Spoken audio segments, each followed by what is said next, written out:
Ricky Gervais once said, "Remember when you are dead, you do not know you are dead. It is only painful for others. The same applies when you are stupid." Little did Ricky know that the second part of his analysis is well applicable to the part of the globe he belongs to.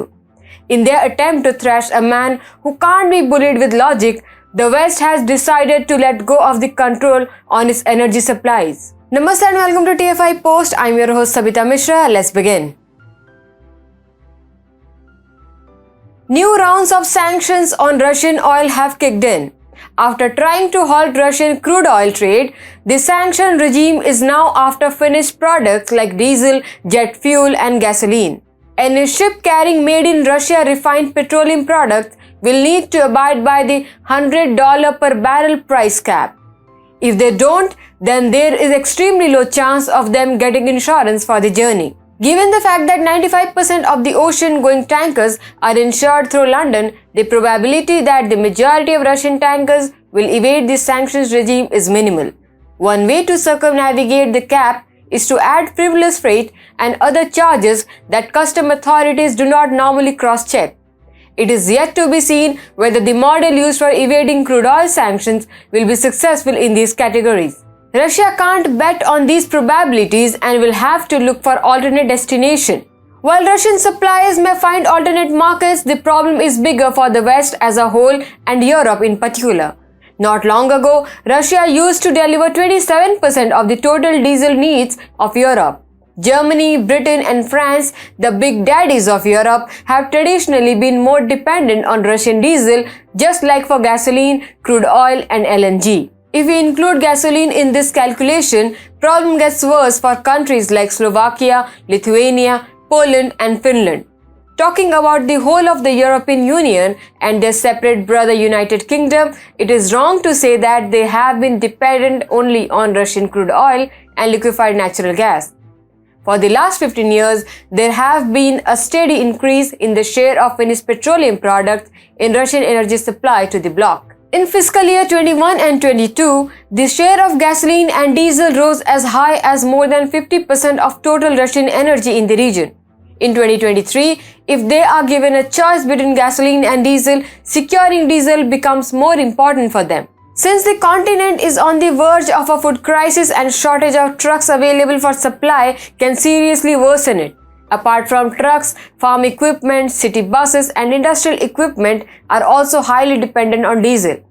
Add to that farmers' protest against woke environmentalism in Netherlands, the Dutch are one of the biggest exporters of food in the world. Given the unemployment, given the food crisis and given the supply chain crisis, the continent has to mandatorily secure steady diesel supply. Not securing it can put upward inflationary pressure on the economy. America's case is not much different. Their green energy dreams will take decades to fructify. They themselves are finding it hard to strike a balance between their own needs and exports to their friends. So what options do they have for alternate sources? It is tough to decide which way they will tilt. The Middle East and North Africa region is one such option. North America is another such option. Looking at the way Europe has diversified its diesel portfolio in the last few months stands as a strong testament to that. At the time when Russia's share of Europe's diesel imports is continuously decreasing in terms of percentage, refineries from these two regions are constantly pouring diesel into Europe. In fact, American supply of diesel to Europe has registered a massive jump in terms of year-on-year trends. While in the beginning of 2022, Americans supplied 34,000 barrels of diesel a day to Europe, the number has increased to 237,000 barrels per day by the beginning of 2023. That is an enormous increase of 600%. Sure, this is not enough, but Americans are earning some brownie points. But Biden won't be able to do the same in 2023. The problem with American diesel supply to Europe is that the 2024 elections are on the horizon. With the revival of Trump campaign and DeSantis emerging as another strong contender, Biden would not want to continuously supply Europe with diesel while Americans themselves reel from effects of high inflation.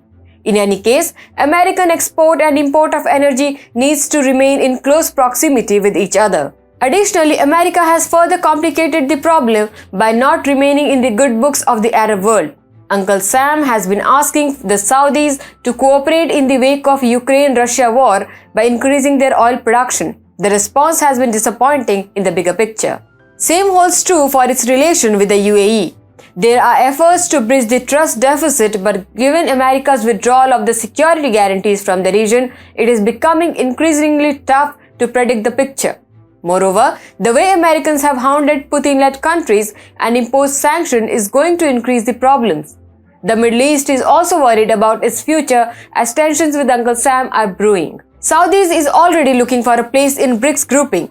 Due to these tensions, the hope for future energy security of Europe is compromised. This fear is one reason why there is an impetus to diversify the energy import basket.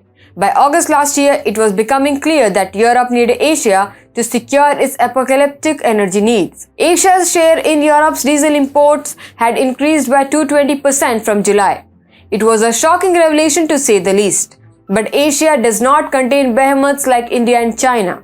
Both India and China are the ones mainly responsible for keeping Russian oil afloat in the international market. Both countries have refineries of their own to process Russian Ural crude and convert them into refined products.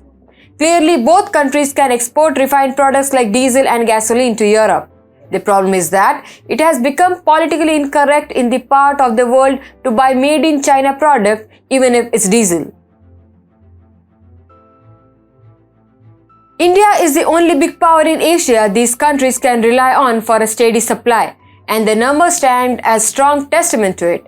Recently, Standard & Poor's came up with its own analysis of Europe's diesel import basket.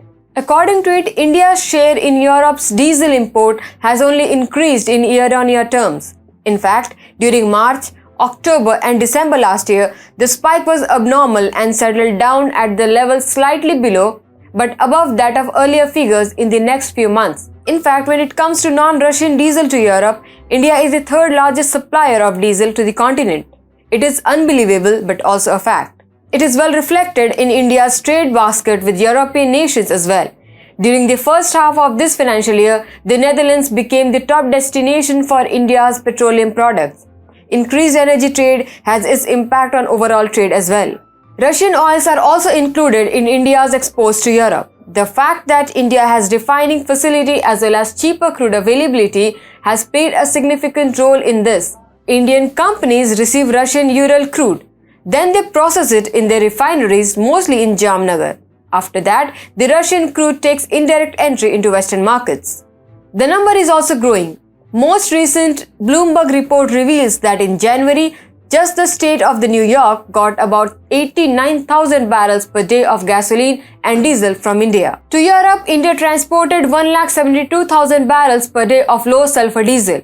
In January this year, India supplied nearly 400 kilobarrels per day of fuel to America and the European Union. Astoundingly, it is still lower than the peak figure of 425 kilobarrels which India clocked in March this year. The increased supply is on the back of India securing an exemption for itself in the oil price cap imposed by America and its allies. It won't be an extreme extrapolation to state that the new sanction regime won't be much different for India. In fact, it is only going to help India. China and India are two best options for Russian oil. The thing with China is that demand for oil is that barren land is failing as one would expect from a declining economy. Until Jinping comes up with an authoritarian miracle, it is tough to resurrect the demand to previous highs just like the declining growth rate. The next best option is India. If Russia is not able to fully plug the gap caused due to the latest rounds of sanctions on petroleum products, then it can again rely on India as a saving grace. India produced one of the most magnificent budgets in recent history. This is during the year in which 10 assembly elections are due. Additionally, it was also the last major budget before the general election of 2024. There was not an iota of populism in the budget. In fact, budgets for populist and vote-pulling schemes like Manrega were cut and emphasis on long-term infrastructure spending. It is a loud and clear message to investors and a green signal of high growth rates. In the terms of Oleonomics, high growth rate translates into no dearth of crude oil import needs.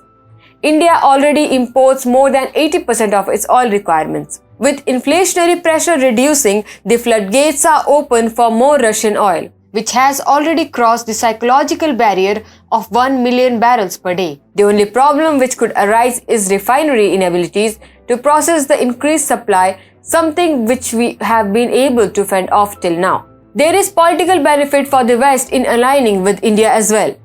India currently has good relations with the Arab world. The UAE and Saudi Arabia are one of the largest trading partners of India.